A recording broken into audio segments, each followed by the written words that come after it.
भारत आजादी के स्वाधीनता की 80वीं वर्षगांठ मना रहा है, लेकिन आजादी आखिर मिली कैसे?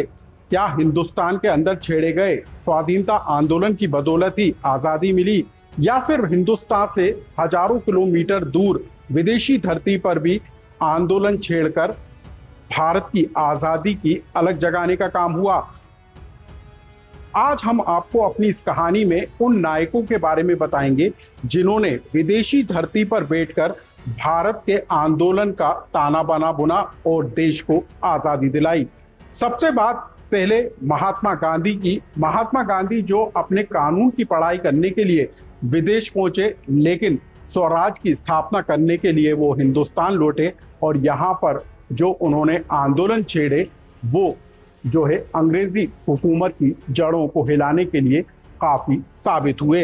आज हम आपको ऐसे प्रवासी नायकों की कहानी बताएंगे जिन्होंने विदेशी धरती पर बैठकर अंधेरे में भी आजादी की मशाल जलाकर आजादी की राह दिखाने का काम किया। सबसे पहले बात स्वामी विवेकानंद की। स्वामी विवेकानंद जो विदेश में रहे और वहां से उन्होंने आजादी को लेकर जो है एक माहौल बनाने का काम किया। स्वामी विवेकानंद लिखते थे कि मैं निर्धनों के लिए हूँ, लोगों के लिए हूँ, मुझे लोगों की भाषा में बोलने दो। यहाँ पर अब हम आपको वो पत्र बताते हैं जो स्वामी विवेकानंद के द्वारा लिखे गए, उनके द्वारा माँ काली को समर्पित कविता जो है वो यहाँ पर रखी गई है। स्वामी विवेकानंद के विचार आज भी लोगों को प्रेरणा देने वाले होते हैं।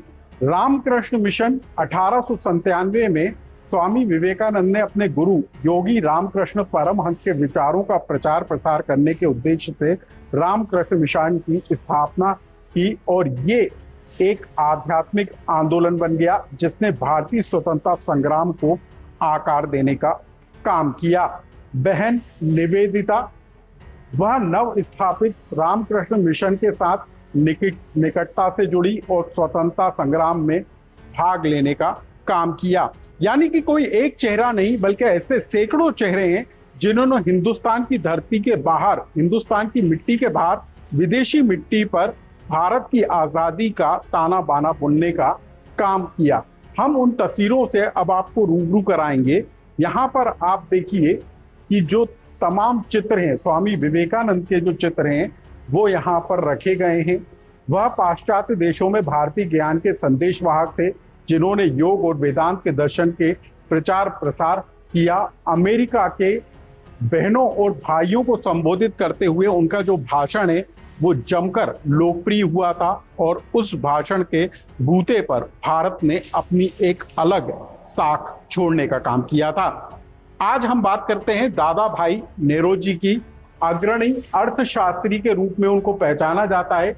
दादा भाई नेरोजी ने इंग्लैंड की 7 यात्राएं की और लंदन में अपने जीवन के 3 दशक भारत की स्वतंत्रता के लिए लगातार संघर्ष करते हुए बिताए। 1892 में वह पहले ऐसे एशियाई बने जिन्हें ब्रिटिश संसद में चुना गया। तो दादा भाई नेरोजी के अलावा उनका साथ देने वाले ये वो तमाम चित्र हैं जो विदेशी धरती पर भारत की आजादी को लेकर अलग जगाने में मददगार साबित होते हुए नजर आए। ये वो तमाम तस्वीरें हैं, ये वो तमाम नायक हैं जिन्होंने भारत की आजादी में जो है हिंदुस्तान का साथ देने का काम किया। अब हम आपको ये तस्वीर दिखाते हैं। इंडिया हाउस लंदन की ये तस्वीर है। श्याम जी कृष्ण वर्मा ने फरवरी 1905 में भीगा जी कामा, दादा भाई नेरोजी और SR राणा जैसे स्वतंत्रता सेनानियों के सहयोग से लंदन में भारतीय होम रूल सोसाइटी की स्थापना की और 1905 में उन्होंने इंडिया हाउस के नाम से छात्रावास की स्थापना की जो विनायक दामोदर सावरकर, लाला हरदयाल, मदन लाल ढींगरा, पांडुरंग बापट, MPT आचार्य, VVS अय्यर और वीरेंद्र नाथ चट्टोपाध्याय जैसे विद्यार्थियों का आवास बना। अब हम आपको यहाँ पर तस्वीरों में दिखाते हैं इंडिया हाउस लंदन के वो चेहरे, किरदार यहाँ पर उकेरने की कोशिश की है जिनके जरिए आप विदेशी धरती पर भारत, हिंदुस्तान का मदद करने वालों को समझ सकते हैं। अब हम यहाँ पर आपको कुछ तस्वीरों में दिखाएंगे आर्य समाज के संस्थापक स्वामी दयानंद सरस्वती, और जिन्होंने छात्रवृत्ति प्रारंभ की, और वे छात्र थे जिन्होंने ब्रिटिश सरकार के लिए काम नहीं करेंगे जैसी बातें कही। लेकिन अब हम आपको यहाँ पर लिए चलते हैं, आप यहाँ पर समझने की कोशिश करेंगे कि जो आज़ादी को लेकर किस तरीके से मशाल जलाई गई थी, और यदि आप स्वराज से स्वराज तक को लेकर श्रद्धांजलि अर्पित करना चाहते हैं तो आपको यहाँ पर अपनी नाम लिखकर आप उसको अपनी तरफ से श्रद्धांजलि अर्पित कर सकते हैं। यहाँ पर आप देखिए कि ये जो श्रद्धांजलि देने को लेकर जो प्रतिकृति बनाई गई है वो इस तरीके से। इसके अलावा यहाँ पर स्क्रीन पर भी आप देख सकते हैं कि वो नाम जो अपनी पहचान पीछे छोड़ गए, जिनकी कोई पहचान नहीं है, उनको यहाँ पर इस तरीके से दर्शाने का काम किया गया है। इसके अलावा भी कई ऐसे चेहरे थे जिन्होंने विदेशी धरती पर भारत को आज़ादी दिलाने के लिए काम किया। अब हम आपको ले चलते हैं यहाँ पर, ये सेक्शन में आप देखेंगे कि बाबा भीमराव अंबेडकर जो अपनी पढ़ाई करने के लिए विदेश पहुंचे थे, लेकिन उन्होंने भारत में आज़ादी को लेकर विदेश में अपने प्रयासों को जारी रखा। लेकिन इसके अलावा भी ऐसे कई चेहरे हैं, ऐसे कई नायक हैं जो स्वाधीनता के प्रवासी नायक के तौर पर अपनी पहचान रखते हैं, और इनके जो नाम हैं वो गुमनामी में कहीं छूट ना जाएं, इसके लिए यहाँ पर इनको प्रदर्शित किया गया है। गदर आंदोलन जो सबसे ज़्यादा चर्चा में रहा, गदर आंदोलन की बात अब हम करेंगे। विद्रोह का संदेश फैलाने के लिए गदर क्रांतिकारियों ने विभिन्न भाषाओं में पर्चे और क्रांतिकारी साहित्य वितरित किया था, और वो ये साहित्य अलग अलग भाषाओं में आपको नजर आएगा। द इंडिपेंडेंट हिंदुस्तान की भाषा है यहाँ पर, और ये वो गदर आंदोलन से जुड़े पर्चे हैं जो बताते हैं कि किस तरीके से उस समय साहित्य के जरिए आज़ादी की अलग जगाने का काम किया गया। यहाँ पर भी कई ऐसी तस्वीरें हैं, कई वीडियो हैं जिनके जरिए बताया गया है कि कैसे आंदोलन छेड़े गए थे और कैसे भारत की आज़ादी की अलग जगाई गई थी।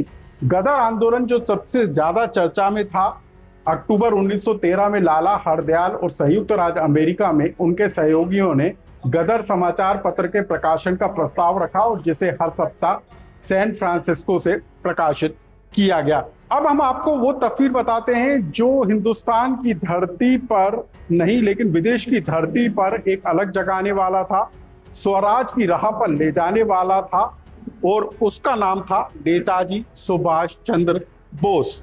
इंडियन इंडिपेंडेंस लीग 1942 में भारतीय राष्ट्रवादी नेता रास बिहारी बोस ने ब्रिटिश शासन से भारत की स्वतंत्रता के लिए जापान में एक सेना इंडियन इंडिपेंडेंस लीग की स्थापना की।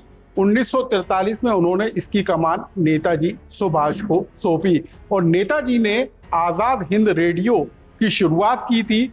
2 अप्रैल 1941 को नेताजी सुभाष जर्मनी पहुंचे, और 7 जनवरी 1942 से उन्होंने बर्लिन से आज़ाद हिंद रेडियो का प्रसारण आरंभ किया ताकि अपने देशवासियों तक स्वतंत्रता का संदेश पहुंचा सकें। तो कुल मिलाकर ये वो नायक हैं, ये वो तस्वीरें हैं, ये वो कहानियां हैं जो भारत से बाहर रहकर विदेशी धरती पर भारत की आज़ादी को लेकर लिखी गई थी। वो पटकथाएं हैं, वो प्रयास हैं जो विदेशी धरती पर गढ़े गए थे, और उनका नतीजा ये रहा कि भारत के अंदर से, हिंदुस्तान के अंदर से ब्रिटिश हुकूमत उखड़कर जो है बाहर हो गई, और भारत जो है आज़ाद हो गया। और आज हम यदि आज़ादी के 80वें दिवस को सेलिब्रेट कर रहे हैं तो उसके पीछे इन नायकों की वो बड़ी भूमिका है जो इन्होंने आज़ादी से पहले स्वाधीनता आंदोलन को लेकर छेड़ी थी, और आज उसी की वजह से भारत, हिंदुस्तान के लोग खुली आज़ादी में हवा और सांस लेते हुए नजर आ रहे हैं। इस पूरे विदेशी धरती के नायकों को लेकर, भारत के सपूतों को लेकर आप क्या कुछ सोचते हैं, हमें अपने कमेंट्स बॉक्स में लिखकर जरूर बताएं।